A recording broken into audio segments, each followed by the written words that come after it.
Hey dudes, today I want to talk about using a reverb via a send and an aux. So let's jump right into it and see what I'm talking about. All right, so this is a continuation of the routing video. So if you want to brush up on that, hopefully something's flashing across the top of the screen if you want to start there. If you're ready to move on, quick recap. Dialogue goes to DX Proc. FX and BGs go to FX Proc, music to music Proc. And then where we left off is that we routed our verbs, but we did not actually add an insert of a reverb. So what I'm going to talk about in this video is not going directly to the track itself and applying a reverb here, but instead we're going to go down to our reverb aux tracks and we're going to add an insert there. So let's add a reverb by going to the reverb menu. And I like a particular reverb for dialogue, or I should say impressionistic dialogue, under the studio reverb. Here's what the plugin looks like. I'm going to pick a preset of Grand Canyon. Just one that I like the sound of. It's a long reverb, basically. Okay, so I can close that. I don't need to have that open for any reason. I'm going to go up to the moment where I want this to happen. So let's say on this clip. Shift S to solo it. There sure is a lot of pressure to get this right. Okay, you shouldn't feel pressure. It's all good. Here's DX3. And remember, not an insert, but a send. So here's sends A through E right there. Again, if you cannot see these, you can just click this menu and make sure that you open up the sends menu like so. Okay, so no big deal now. We're just doing regular routing via buses because this is internal routing. I'm going to go to my dialogue verb.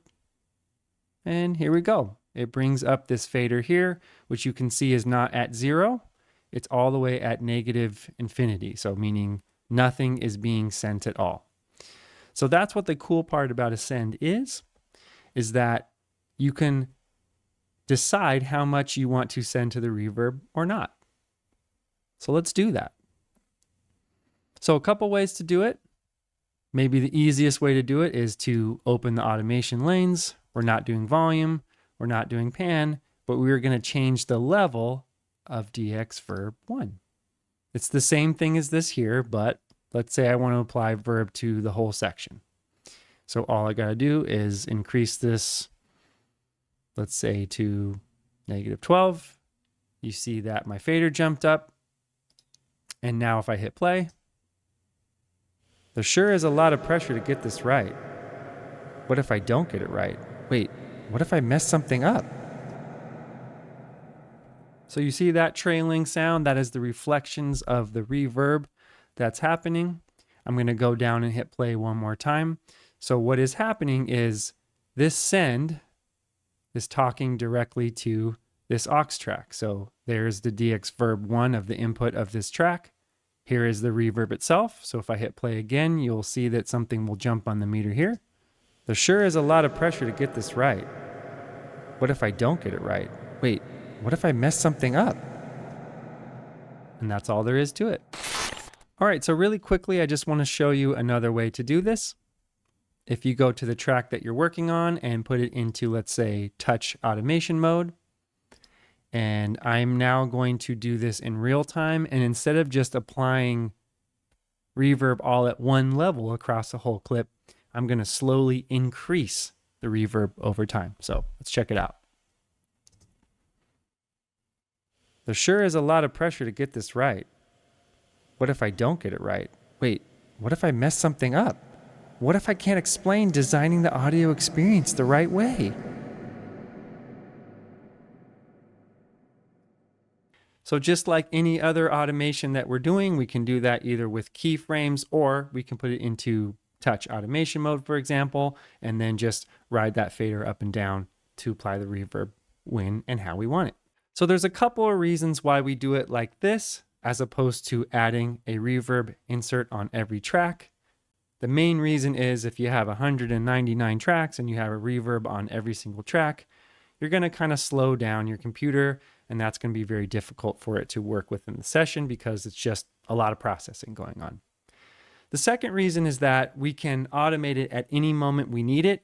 We can automate the amount we want, and we can automate moves like what I just did, where it can gradually increase or something along those lines. I like to call that a reverb tail sometimes. It's a very pretty effect.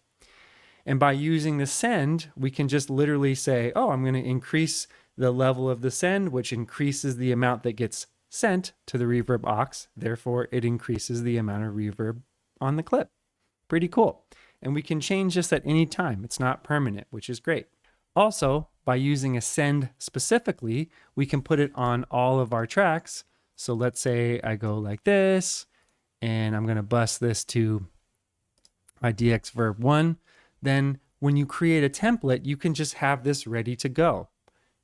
You will basically have reverb on every track, but it's not using the processing of reverb on every track. So that's totally great.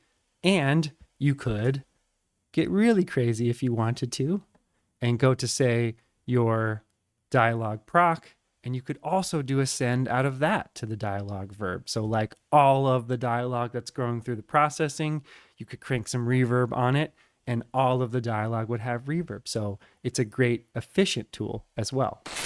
Remember, if you need to refresh on how this session got routed, there's a whole nother video for that. This is just a continuation to show you after routing how you can use reverb via a send and an aux track.